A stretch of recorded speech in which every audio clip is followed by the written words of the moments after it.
네, 오늘 저희가 살펴볼 소식은요. 윤석열 전 대통령 특검 조사 관련 뉴스 보도입니다. 네, 특히 그 12.3 비상계엄 선포 당시에 있었던 내란, 그리고 외환 혐의 수사 관련된 내용인데요. 네, 시의적절한 기사죠. 이 보도를 보면서 지금 조사가 어떻게 돌아가고 있는지 핵심 포인트를 좀 짚어보겠습니다.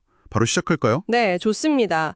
이 기사가 전직 대통령 수사라는 굉장히 민감한 사안에 딱 그 조사 당일 상황을 보여주니까요. 그렇죠. 구체적으로 뭘 조사했고 또 어떤 혐의 내용인지 들여다보는 게 중요할 것 같습니다. 네, 기사를 보니까 6월 28일에 윤 전 대통령이 서울고검에 출석해서 조사를 받았다고 하죠. 맞습니다. 조은석 특검팀이 조사를 하고 있고요. 근데 눈에 띄는 게 그 진술 거부권 행사 안 하고 조사에 임하고 있다, 이 점이더라고요. 네, 그 점도 주목할 부분이고요. 그런데 오전 조사는 좀 뭐랄까 의외의 내용부터 시작했다면서요. 맞아요. 오전에는 그 지난 1월에 있었던 경찰의 체포영장 집행방해 혐의. 그 사건이요? 네, 법률 용어로는 특수 공무집행 방해라고 하죠.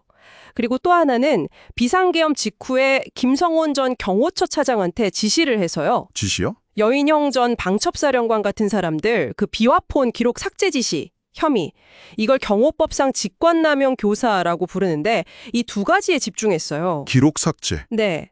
근데 여기서 좀 흥미로운 점이 뭐냐면 오전 조사를 경찰 관계자들이 직접 했다는 거예요. 박창환 경찰청 중대범죄수사과장 같은 분들이요. 경찰이요?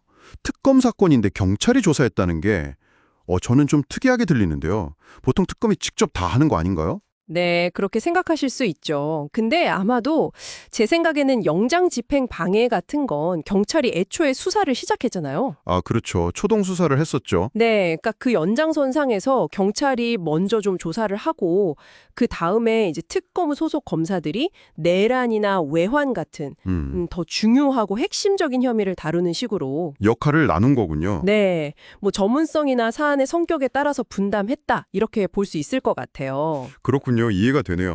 그럼 오후에는 어떤 조사가 예정되어 있었나요? 여기서부터가 이제 진짜 본 게임 같은데요.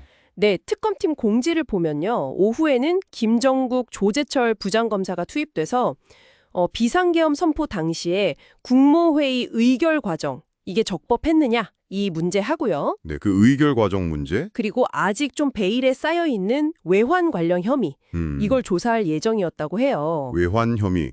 이게 중요한 게 이제 조사의 무게중심이 오전에 그런 부수적인 행위들 있잖아요. 영장 집행 방해나 증거 인멸 같은. 네네.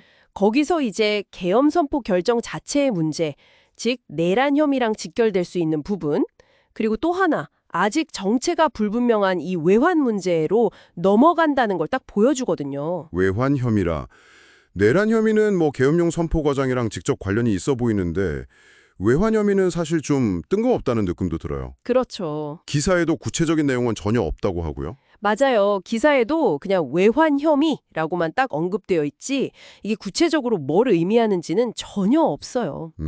보통 우리가 외환 관련 법규 위반하면 뭐 불법 자금 해외로 빼돌리거나 자금 세탁하거나 신고 안 하거나 이런 거잖아요. 아직은 불분명해요. 특검이 뭔가 잡고 있긴 한 걸까요? 글쎄요. 특검이 어떤 연결고리를 받기에 이 혐의를 조사하는 건지 그게 앞으로 좀 밝혀져야 할 핵심 중 하나겠죠.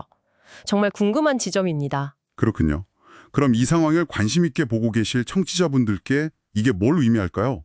결국 특검이 하루 조사 안에서도 보면 계엄 이후의 행위들, 그러니까 체포 방해나 기록 삭제 같은 것부터 시작해서요. 네, 그렇죠. 계엄 결정 자체, 국무회의 의결 문제로 갔다가 마지막에는 아직 불명확하지만 뭔가 잠재적으로 파장이 클 수도 있는 이 외환 문제까지 단계적으로 접근하고 있다. 이렇게 볼 수 있겠네요. 정확합니다. 네.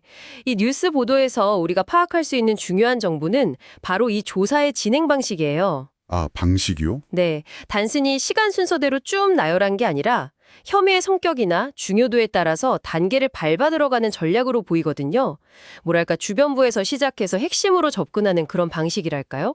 체계적이네요. 네, 특검이 사건의 여러 측면을 상당히 체계적으로 구성해서 접근하고 있다. 이걸 보여주는 거죠. 네, 정리를 좀 해보면 이 기사를 통해 본 특검 조사는 12.3 비상계엄이라는 큰 사건을 둘러싼 여러 의혹들을 마치 그 양파 껍질 벗기듯이 하나씩 조사해 들어가는 그런 모습입니다. 그렇죠.